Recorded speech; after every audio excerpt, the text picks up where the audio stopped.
हाय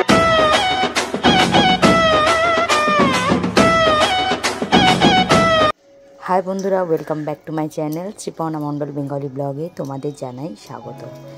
आज के चले एसेছি একটা रेसिपि भिडियो নিয়ে सब्जिर एक रेसिपि एकदम कि बोलबो मध्यबित्त घरे एकदम कम खरचे जा रान्ना करा है सेटाई तुम्हारे संगे आज शेयर करब। एखाने देखते पाচ্ছো अनेक रकम सब्जी आछे जेमन अल्प बाँधाकपि काकरोल झिंगे चिचिंगे कुमड़ो आलू सब रकम रयेछे कि नियेछि सेगुलो आमि तोमादेरके लिखे दिएछि। और एखाने रयेछे होच्छे देखते पाচ্ছো उচ্ছে और आलू भाजा करब और अल्प एकटु चिंगड़ी माछ एकदम सामान्य परिमाण जास्ट एकटु मुखे लागार मतन चिंगड़ी माछ निये नियेछि आमि एकदम शर्टकाटे आजके रान्ना करब। और जेहेतु এই রান্নাটা করব আর তোমাদের সঙ্গে শেয়ার করব না সেটা তো হয় না। যাই হোক এটা কিন্তু বিলাসিতা নয়, চ্যানেলের জন্য আমাদের দিতেই হয়ে থাকে আর কি করব। আর যেহেতু খেতে হয় তো রান্না তো করতেই হবে, এটাই হলো ব্যাপার। তো সেই কারণে চলো আজকে রেসিপিটা তোমাদের সঙ্গে শেয়ার করি।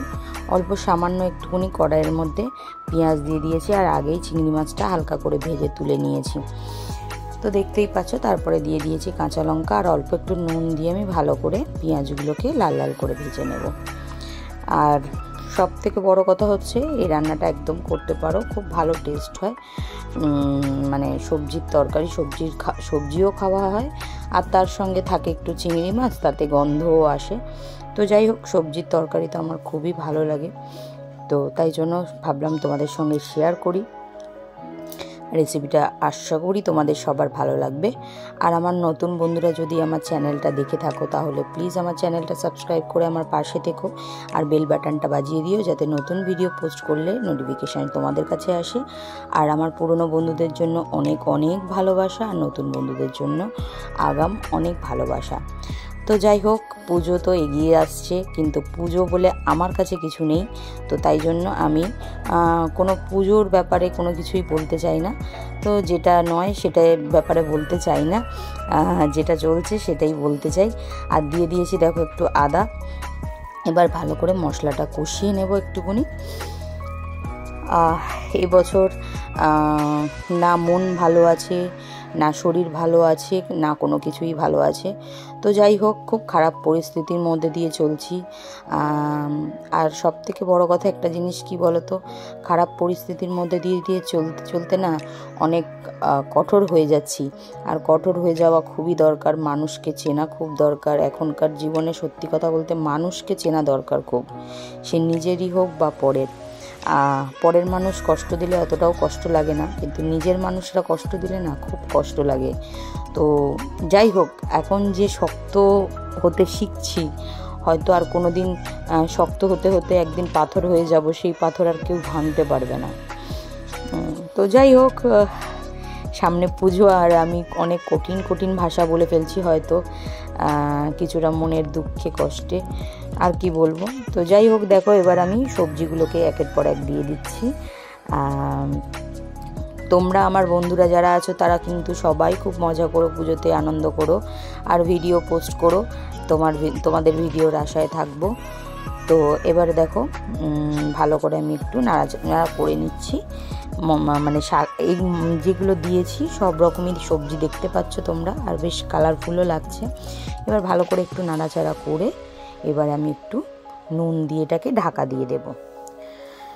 তো দেখতে থাকো বন্ধুরা, তোমাদেরও এই সবজি তোমরাও করে খেতে পারো, ভাত রুটির সঙ্গে দুটোতেই ভালো লাগবে। আর তোমরা এটা নিরামিষও খেতে পারো চিংড়ি মাছ ছাড়া। আমি চিংড়ি মাছটা এখানে অ্যাড করেছিলাম, অল্প ছিল বলে ঘরে, ভাবলাম দিয়েই দিই, তো সেই কারণেই দেখতেই পাচ্ছ। এরপরে আমি এবার মশলাগুলো অ্যাড করে দিচ্ছি, হলুদ গুঁড়ো, লঙ্কার গুঁড়ো আর জিরে গুঁড়ো আর সামান্য পরিমাণ নুন। নুনটা আমি পেঁয়াজের মধ্যেই দিয়েছিলাম, নুনটা কিন্তু পরিমাণ মতন দিয়ে দেবেন নিজেদের স্বাদ মতন।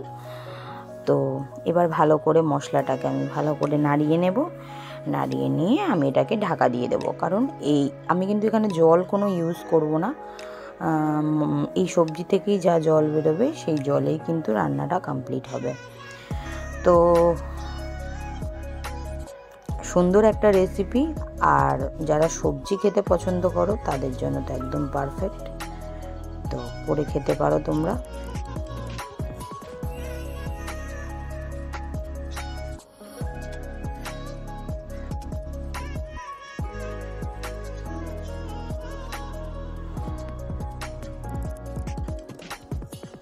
তো দেখতেই পাচ্ছ মশলাটাকে ভালো করে নাড়াচাড়া করে নিয়েছি, কারণ সবজির মধ্যে মিশিয়ে নিতে হবে।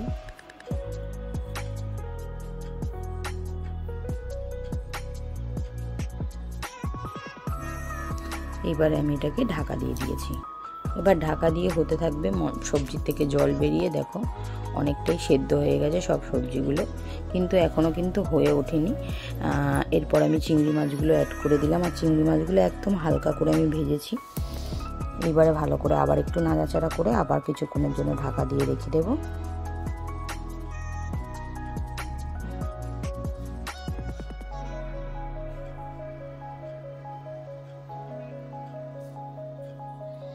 তো যাই হোক, কিছুক্ষণ বাদে ফিরে এলাম আবারও। দেখতে পাচ্ছ এবার আমার তরকারি কিন্তু রেডি। এবার আমি গরম মশলা দিয়ে দিয়েছি, আর দিয়ে দিয়েছি হচ্ছে সামান্য পরিমাণে একটু চিনি। যারা চিনি খাও না তারা চিনিটাকে স্কিপ করতে পারো। আমি একটু গরম মশলার একটু চিনি অ্যাড করে দিয়েছি। ব্যাস, তরকারি কিন্তু আমার মোটামুটি একদম রেডি। এবার আমি নামিয়ে নেব, আর গরম গরম ভাতে পরিবেশন করো। ডালের সঙ্গে দারুণ লাগবে, আর রুটির সঙ্গেও পরিবেশন করতে পারো বন্ধুরা। তো কেমন লাগলো অবশ্যই কিন্তু কমেন্ট করে জানাতে ভুলো না বন্ধুরা। টাটা, দেখা হবে নেক্সট ভিডিওর সাথে। ততক্ষণের জন্য ভালো থেকো, সুস্থ থেকো।